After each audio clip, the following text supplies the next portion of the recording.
হজমতন্ত্রের যন্ত্র, পেট ভালো তো সব ভালো। আসসালামু আলাইকুম। হজমতন্ত্রের যন্ত্র, পেট ভালো তো সব ভালো। হজমতন্ত্র খাদ্যকে ভেঙে পুষ্টিতে রূপান্তর করে শরীরের প্রতিটি কোষে পৌঁছে দেয়। তবে অনিয়মিত খাবার, অতিরিক্ত তেল, মশলাযুক্ত খাবার এবং পানি কম পান করার ফলে হজমের সমস্যা বাড়ে। আয়ুর্বেদ এবং আধুনিক চিকিৎসা উভয়ই বলেন, খাবার চিবিয়ে খাওয়া, সময়মতো খাওয়া এবং ফাইবার সমৃদ্ধ খাবার গ্রহণ করলে হজম শক্তি বাড়ে। পেঁপে, দই, জিরা, আদা এগুলো হজমে দারুণ সাহায্য করে। বদহজম, অ্যাসিডিটি বা গ্যাসের সমস্যা শুরু হলে তা অবহেলা করবেন না, কারণ এটি দীর্ঘমেয়াদী গ্যাস্ট্রিক আলসার বা কুলন সমস্যার কারণ হতে পারে।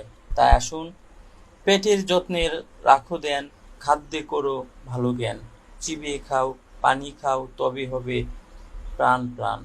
দই আর আদা, ফলমূল খাও, হজম ভালো তো শরীর ঠিক থাকাও। ধন্যবাদ।